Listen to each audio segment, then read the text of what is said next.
Welcome back. You're watching Where You Live. I'm Mary Ruth Harris. Joining us once again here on the Orca Salish is it Salish Orca? Salish Orca. Salish Orca is Captain Michael Smith.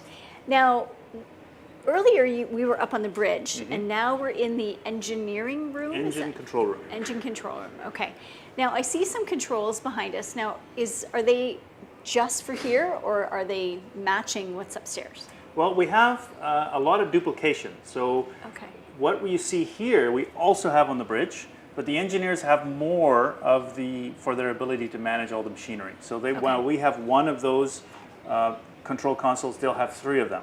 But with regards to the fire suppression, fire detection, emergency management, we have exactly the same on the bridge as we have here. And then we have one more location, a damage control room down on the vehicle deck, where we can do all the same stuff with all that same equipment. Okay. And then also on the bridge, you have controls for the bridge identical at either end, right? Yeah. So we won't have any of those controls here. It's just basically a backup version of the propulsion control, because the engineers would not normally be driving the vessel, but we actually do have the ability for the engineers to drive the ship, and we would communicate with them and ask them to drive this way or that way.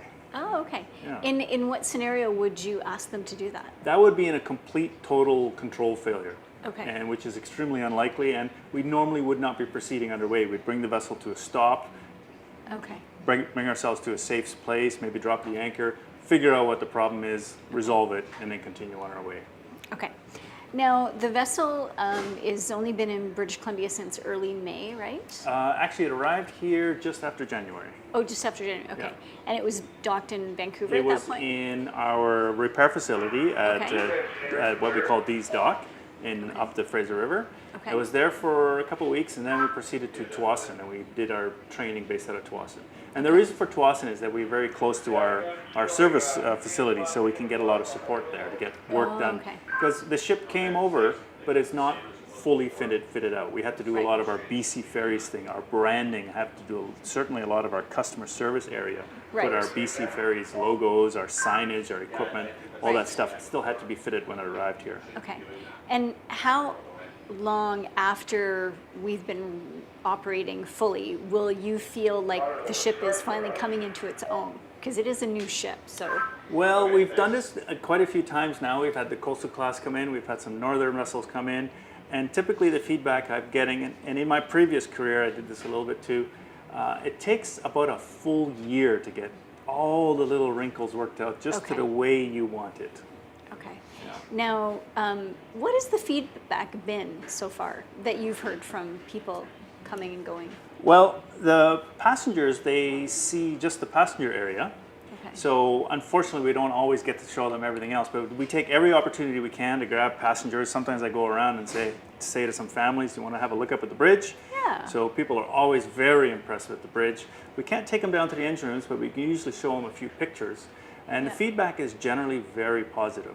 The vessel is a bit different, and the vessel motion does take some people by surprise, as you said yourself this morning. So that's something that people have to get used to. But I think with familiarity, then people will become comfortable with it. Now, are the engineers, is this level closer than it used to be? Like, you guys are only one floor away from each other. That's right. Before it was quite a ways. Yeah, the engineering deck was placed up here. It's a trend kind of worldwide. If you go to Norway and any of these European countries where these kind of vessels, they've kind of pioneered this type of ship, where we got a lot of our ideas from. They've built it this way, and the idea is to increase that communication and cooperation between the engineering department and deck department. Certainly in an emergency, you're a lot closer to each other. It's a lot easier to communicate.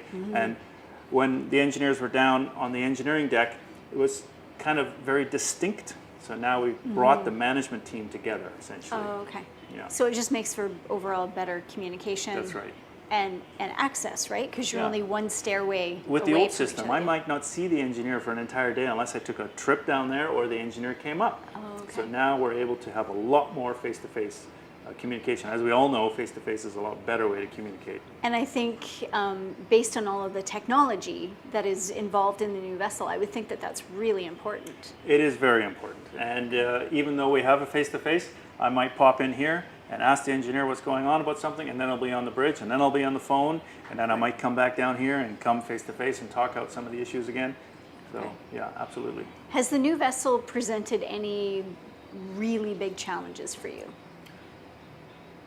Big challenges? No, other than customer perception. Okay. There was I would say that the lower vehicle deck was something that people had no awareness of. A lot of people didn't realize that the ship had 2 vehicle decks. So at first they thought the vessel was very small. Then they come onto the ship, they see our very large hatches down to our lower vehicle deck, which is very open, it's It spacious. actually is, yeah. It has large windows, I was very good surprised. ventilation, good lighting. And people have exactly that reaction. They're Yeah. surprised at the size. And I think they're surprised at the capacity. There was a lot of concern that the ship wouldn't be big enough. But we just did the BC bicycle bike race last Yes. Friday, and we got everybody across. And I think we had far less delays than we typically would have had with the Queen of Burnaby. Okay. Actually, I have the statistics, and I think with the Queen of Burnaby, we'd typically be an hour late. Yeah. And on the very first trip with the BC bike race, they were only about 17 minutes late. Okay. So it handles the traffic. What is the capacity? Shipped, I mean, cars, trucks. The vessel is rated as a 145 car ferry. Okay. But when you put a bunch of commercials, we put some semi trucks, you put some campers on there, Right. that of course reduces the amount of vehicles. But that's Okay. the number that we use to compare our vessels.